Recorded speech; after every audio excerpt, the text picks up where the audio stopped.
This video is brought to you by Osmocote, the planter's plant food. Hello, I'm Dan Glusenkamp. My wife and I have a company called Designscape Horticultural Services, so we take care of a lot of plants and people. And today what we're talking about is care and protection of your plants from different types of animals, particularly deer and rabbit. So what I wanted to show you was just, this is a organic vegetable garden that we have out here, where we grow a lot of things for the people that work with us. And you can see grapes and beans and peas, but we've got to keep out deer because we have quite a lot of deer, and we also have rabbits. So you can see what Richard has done, who is in charge of this garden and loves it dearly. He's put this actually chicken fence around the entire garden. So if you have a rabbit problem, then they actually don't hop over this. If you're going to have a problem with rabbits, you think you're going to need something of this height. Something, we attached it here. I believe this is probably 18 inches tall. That works really well for that. And then we've got the electric fence above that. We use a variety of things. We have some deer repellents that we use that are actually sprays that we mix up. And then we do fencing. So there's kind of a taste smell area that's kind of the easiest thing to do. The exclusion is what we're talking about here with rabbits and deer. Exclusion using fencing is by far the best. I've got some other fencing that's more commonly used. Now this is just a section that's only a couple feet tall, but actually we buy it in rolls that are 8 foot high. And this has worked well, say at the edge of a woods, behind, say, some condos at the top of a hill in some woods. I know some of our clients have. But you put this with some regular fence posts, or there's other metal fence posts, and we've even made gates out of it for people.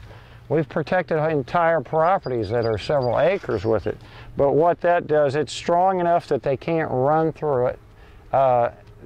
We suggest initially that we actually put some banners on it so the deer can see it, because that's one of the advantages. In a wood setting, it really doesn't show up.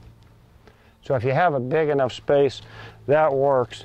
But the deer repellents and the rabbit repellents as well, a lot of times are taste as well as smell. In the wintertime, those smells get reduced because things, when it's hot, odors are more florific, odorous. In the wintertime, that's not the case, so taste is really important. And one of the ones we use is mostly a smell and a taste, and it's mostly eggs. In fact, it is egg whites.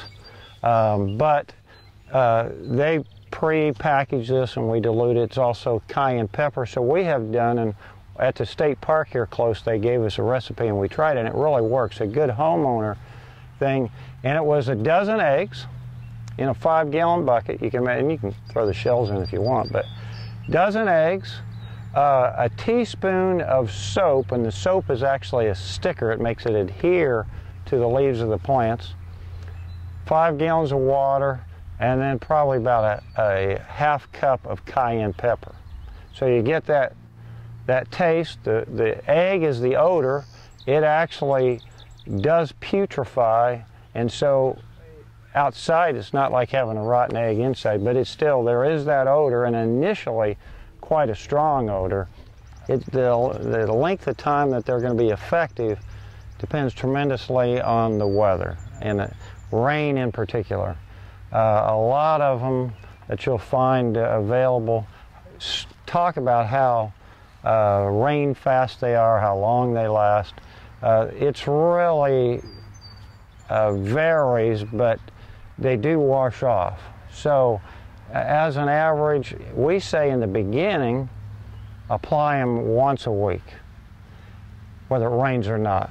After you get some there and the deer are used to them, they don't need as much of a odor to keep them away.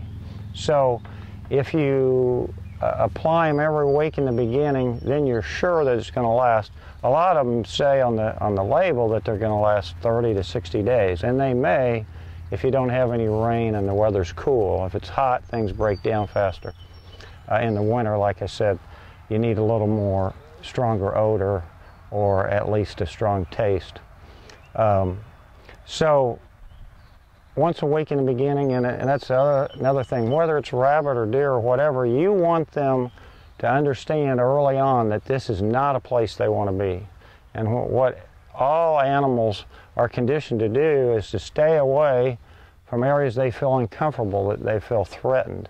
So you've got to condition them in the beginning if they're used to coming through that area. If they've never been there, that's why people often say, I don't have a deer problem, because they've never had any reason for the deer to come there. Now, once you plant things they like, hosta is a big thing they love. Tulips, they can shred those down and eat those really quick. They're delicacies for them. We talk about Japanese cuisine. They like Japanese maples. That is the dirt on plant protection and repellents.